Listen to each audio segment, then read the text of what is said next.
किसी ने बड़े कमाल की बात कही है कि इंसान सुनता है मन भर, सुनने के बाद प्रवचन देता है टन भर और खुद ग्रहण करता है कण भर। नमस्ते दोस्तों, मैं हूं आरजे कार्तिक। एक गरीब आदमी एक बार घूमता घामता एक राज्य की राजधानी में, जिस दिन वो वहां पहुंचा उस दिन वहां समारोह हो रहा था, उत्सव चल रहा था। उसने पूछा, यहां पर हस्ती पटबंधन समारोह चल रहा है। उसे बताया गया कि यहां पर क्या होगा, अभी थोड़ी देर में शाही हाथी आएगा और इस रास्ते से गुजरेगा। उसकी सूंड में एक माला होगी। उसने वो माला जिस व्यक्ति को पहना दी, उसे इस राज्य का राजा अगले 5 साल के लिए बना दिया जाएगा।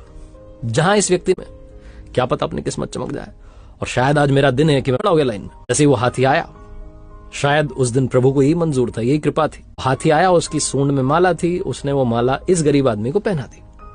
और जैसे इसके गले में माला डली, लोग जयकारे लगाने लगे कि क्या बात है, मैं अपना अगला राजा मिल चुका है। राजपुरोहित ने से बुलाया, इसका तिलक किया और कहा, अब आप सुन लीजिए शर्तें। इसने सोचा शर्तें भी है, तो उसने कहा बताइए क्या बात है। तो राजपुरोहित ने कहा कि आपको अगले 5 साल के लिए इस राज्य का राजा बनाया जा रहा है, लेकिन 5 साल के बाद आपको ये राज्य छोड़ के जाना पड़ेगा, ये राजधानी छोड़ के जानी पड़ेगी।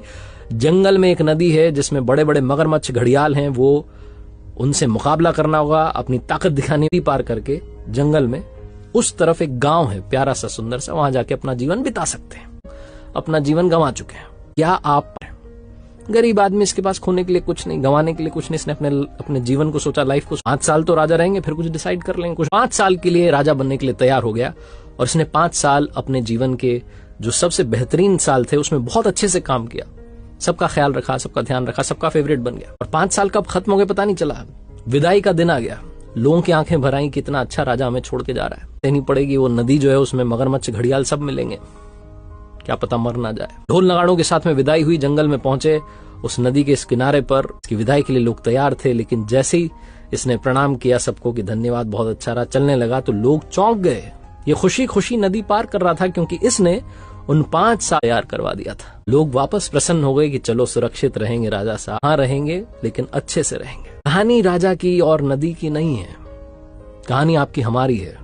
हमें भी एक लिमिटेड पीरियड मिला है जिसमें हम इस मनुष्य रूप में आए हैं, लेकिन अब हम पर डिपेंड करता है कि क्या हम जब यहां से जा रहे होंगे तो क्या हम इस भवसागर को पार करने के लिए वो पुल तैयार करते हैं, अच्छे कामों से, दुआओं से, प्रार्थनाओं से, मेडिटेशन से, कि जब हम ये दुनिया छोड़कर जा रहे हों तो हमें यातनाएं ना सहनी पड़े, हमें कुछ अच्छा करें और भवसागर पार करके पहुंच जाए वहां जो दूसरा लोक है।